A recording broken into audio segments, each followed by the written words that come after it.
Okay, Ernie, looking at the report for last month, what are we seeing? I mean, it declined a little bit, but not significantly. Our survey of supply managers in 9 states, that's the Mid-America region, which stretches from North Dakota and Minnesota in the north to Oklahoma in the south. The leading economic indicator from our the April survey was down a bit, but still very strong. Cindy, that goes up against the March number, which was a little stronger. So this is pointing to pretty solid growth in the next 3 to 6 months, especially for the northern states. The southern states, that would be Missouri, that would be Arkansas, that would be Kansas.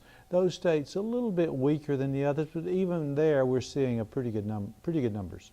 Well, looking at the rest of the report, you mentioned that jobs didn't look too bad. Jobs numbers, now all these indices range between 0 and 100. Anything above 50 is expansion, 50 is growth neutral. It was above 60, and that's strong by historical standards. So the employment number is was very good.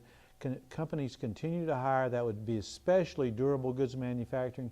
That would be especially anything connected to agriculture and housing. Agriculture and housing doing very well. The business that we survey linked to those sectors doing much better. Of course, also trade numbers looking better. So those businesses that are involved in trade look very good for the month of April. So it was, all in all, it was a very good survey. I expect the national numbers when they come out to be pretty good, although not as strong as our numbers.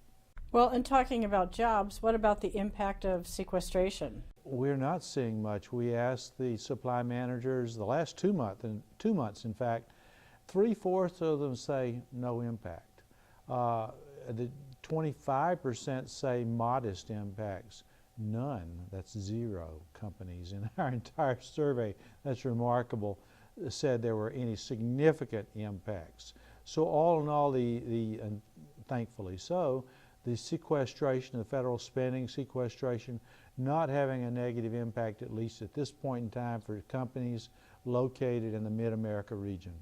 So wholesale prices and looking at prices paid index, that's still probably at a manageable level. Absolutely. Cindy, that number's coming down. As remarkable as that, or as difficult as that is to believe for an economist, the Federal Reserve has had their they've pushed the pedal to the metal, so to speak. In other words, the cheapest money policy that the Fed's engaged in, and they've done it since 2008. This is the cheapest money policy, the most aggressive we've seen the Fed since 1913. Now, I wasn't there in 1913, but as the history books say, this is the most aggressive the Fed's ever been. You'd expect it to be showing up in the inflation numbers. Not there. Our wholesale gauge, not there. Now on the flip side, or I should say on the flip side, on the asset side, that would be asset bubbles. For example, agricultural land prices, farmland prices, some other commodities. We are seeing significant pushing up of those prices. For example, farmland prices growing anywhere between 15 and 20%, depending on the state and depending on the area and depending on the type of ground. But that's where we're seeing it, but in the inflation numbers, not there. What about the Affordable Care Act? What are businesses saying about that? We asked them this month if the Affordable Care Act is having a negative impact, or you expect it to have a negative impact. So about 50% say they either have experienced negative impacts thus far or they expect negative impacts.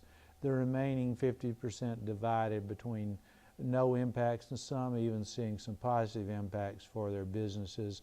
It really depends a lot on the type of workers you're using. For example, there are 10 million workers nationwide there are 10 million workers nationwide that work between 30 and 34 hours.